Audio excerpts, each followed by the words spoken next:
छत्रपति शिवाजी महाराज जब कभी भी अपनी कोई सीक्रेट बात करते थे तो आपने सुना होगा कि दीवारों के भी कान होते हैं। तो इसीलिए उन्होंने एक खलबत खाना यहाँ पर बनाया था, जिसके अंदर बैठकर वो अपने एक प्रमुख व्यक्ति बहरजी नाई के साथ में इस रूम के अंदर जाते थे और यहाँ जाने के बाद में वो अपनी सारी सीक्रेट्स बातें यहाँ पे किया करते थे। आज के वक्त में हम देखेंगे जो खलबत खाना है यानी कि सीक्रेट टॉकिंग रूम, ये कुछ स्टेप्स नीचे जाकर एक अंडरग्राउंड के अंदर एक रूम सा हमें दिखाई मालूम पड़ता है। सो इसको अभी क्लोजली जाकर हम लोग देखने वाले हैं कि ये खलबत खाना यानी कि सीक्रेट रूम कैसा बना हुआ है। यहाँ से हम लोग आ गए हैं और ये हमारे पास है दोस्तों टॉर्च, और टॉर्च की मदद से तो हम यहाँ की चीज़ों को कैप्चर कर रहे हैं। सो पहले आप ये पूरा रूम देख लीजिए भाई, कैसा एक ये रूम का स्ट्रक्चर दिया गया है। नेचुरल तरीके से लाइटिंग अंदर आने का इसका पूरा सिस्टम बनाया गया है।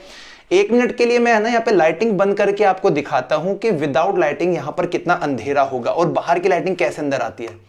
ये देखो हमने लाइटिंग कर दी है बंद, सामने की तरफ से बस जो द्वार है ना यहाँ पर आपको लाइटिंग फील हो रही है। सो दोस्तों ये है पूरा खलबत खाना यानी कि सीक्रेट टॉकिंग रूम, जहां पर छत्रपति शिवाजी महाराज अपने प्रमुख व्यक्ति बहरजी नाई जो कि वेश बदलने में बहुत माहिर थे, उनके साथ बैठकर सारी सीक्रेट बातें किया करते थे। और इस रूम के बाद देखते कि क्या कुछ हमें छत्रपति शिवाजी महाराज के उस समय की स्ट्रेटेजी को देखने का मौका मिलने वाला है। रायगढ़ किले के अंदर छत्रपति शिवाजी महाराज के वक्त में यहाँ के सैनिकों के लिए और उनके लिए जो खाने की व्यवस्था होती थी वो इसी स्थान से होती थी। ये है उस वक्त का रसोई, और इसकी पहचान करने के लिए यहाँ पर एक छोटा सा पत्थर है, जिस पत्थर में आपको ऐसा आधा होल दिखाई देगा। इससे पता लगता है कि मसाले वगैरह पीसने के लिए ओखली वगैरह का इस्तेमाल इस पत्थर से किया जाता था, और इसीलिए इस वाले हिस्से को हम कहते हैं उस वक्त की रसोई घर। बाकी छोटे बड़े पॉइंट्स हैं उनको भी कैप्चर करते हैं। समुद्र तल से 2851 फीट ऊंचाई पर बना हुआ रायगढ़ का किला, और दोस्तों इस स्थान पर पानी का स्रोत ये कोई आम बात नहीं है। छत्रपति शिवाजी महाराज की वो दूरदर्शनी जो आंखें थी, जो भविष्य की सोच थी कि हमारी प्रजा को जरूरत पड़ने पे पानी की आवश्यकता पड़ेगी, इसीलिए बनाया गया गंगा सागर। और इसका नाम गंगा सागर इसलिए पड़ा दोस्तों क्योंकि जिस समय छत्रपति शिवाजी महाराज का राज तिलक हुआ 6 जून 1674 को, तो भारत के साथ नदियों का और विश्व भर के साथ समुद्र का पानी लाया गया था। राज तिलक में पानी का इस्तेमाल हुआ, बाकी बचे हुए पानी को यहाँ पर इकट्ठा करके रखा गया। और आज के समय में इस पूरे क्षेत्र में मीठे पानी की ये वाली जो झील आप देख रहे हैं, गंगा सागर झील, जिसका नाम गंगा सागर तालाब के नाम से विख्यात है।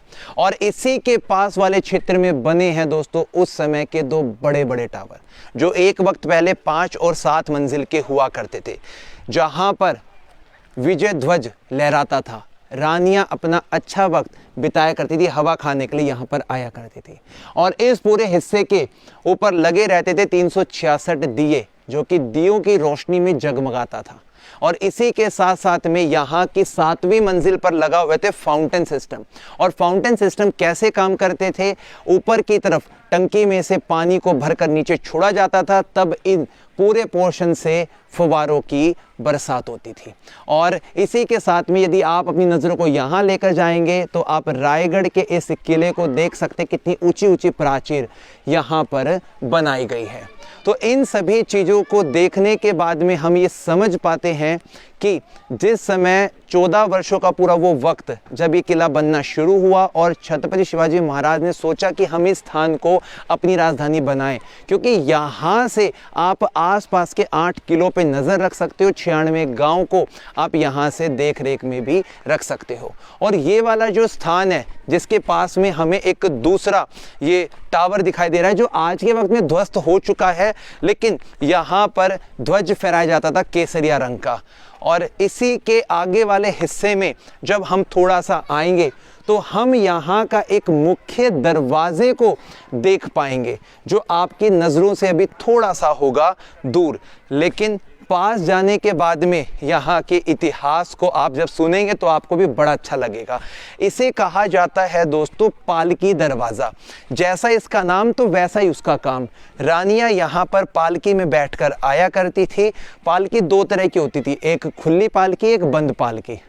बंद पालकी में रानियाँ होती थी, तो ये इसीलिए बना हुआ है पालकी का दरवाज़ा। ये जो छोटे बड़े आपको दीवार के अंदर से आते हुए होल दिखाई दे रहे हैं, ये ऊपर जाने के मार्ग हैं और ये पूरा राजशाही पैलेस का भाग है। और इसी पालकी द्वार के जब हम इधर वाले हिस्से को देखेंगे तो जो बाला किला पर बना हुआ है उसको मुख्य देखने का स्थान यहीं से बनेगा। एक के बाद एक 2 दरवाजे लगे हैं। शाम को 5:30 बजे के बाद में सारे दरवाजे बंद हो जाया करते थे और कुछ स्टेप्स को चढ़ने के बाद में हम पहुंच जाएंगे ऊपर की तरफ, जिसे कहा जाता है बाला किला। आ जाइए।